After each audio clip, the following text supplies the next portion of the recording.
I had asked the staff at a retreat to come up with with the words, like 5 words that denoted star to them.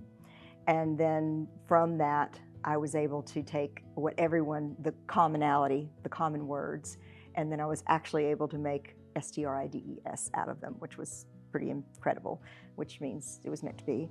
And so it was safety, trust, respect, integrity, dedication, excellence, and sensitivity. And from that, one of our staff at the time was very interested in working with at-risk youth.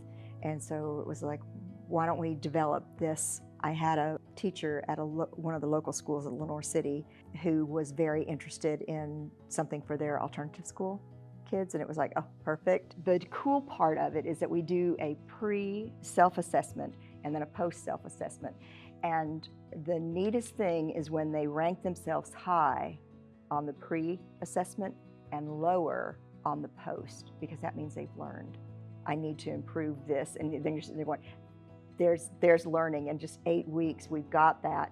Horses are in the moment, and they're not worried about what happened yesterday and what's going to happen tomorrow. They're right there, and the students are usually focused on anything else but right here, and the horse forces them to think right here and now.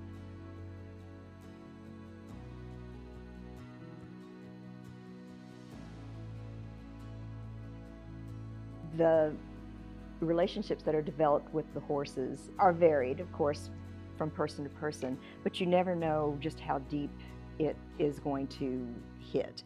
And we had one example of a boy that had run away from home. And he was a very troubled young man, but he had run away from home, and the police came here. The parents have reported that the only relationship he has ever developed was with a horse named Apache. And you have that horse here, right? And we're going, yeah, Apache's here. And so they said, well, we felt like maybe this is where he would come because this is where he felt.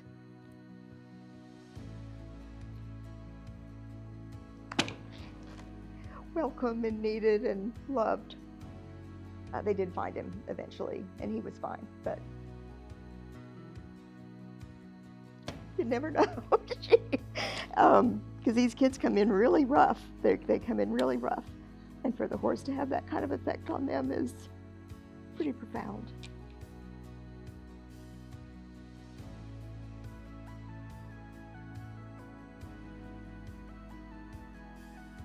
The activities that we do later on is called Temptation Alley, and where they set up a whole obstacle course, and they have a grain, and they have apples over here, and they have hay over here, and they have treats just everywhere. It's a temptation. And remember, these people are working towards becoming counselors for people with addiction, which any kind of temptation would, but for the horse, it's these treats. The goal is for you to lead them through and lead them past the problem areas and come out the other side. And that horse goes, oh, grain, and he just drags her over there. He finishes that so she can get him to walk. And, oh, apples, and then he goes and he eats all of those, and she goes through, and the horse has eaten everything that there is to eat. She was almost in tears because she was just going, I'm a failure, I'm not going to be able to do this. And one of the guys said, can we help her? And it was like, sure. So they set up the course again, and one of the guys was on one side and she was on the other, and they were able to just go right through. And then the conversation afterwards was, well, you know what, there's going to be times in your life when you're doing a counseling or just even being a peer tutored with somebody that you're not going to have all the answers. You're going to have to go to somebody else. You're going to have to find someone that does have the answers. It was the trial that created the opportunity for them to discuss, okay, I'm not going to be the answer for everybody, or I'm not going to have all the answers. And it's like, oh, you can preach that kind of stuff till the cows come home, but when people live it, that's when it sticks.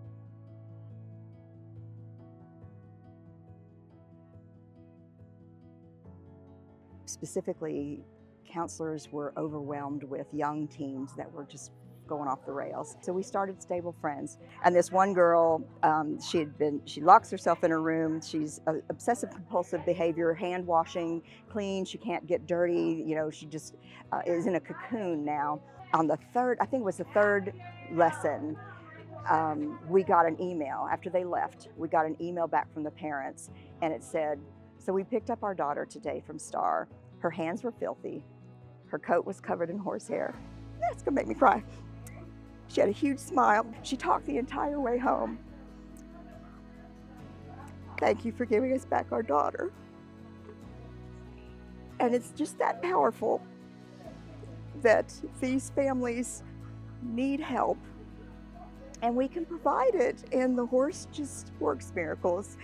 That's all I can say.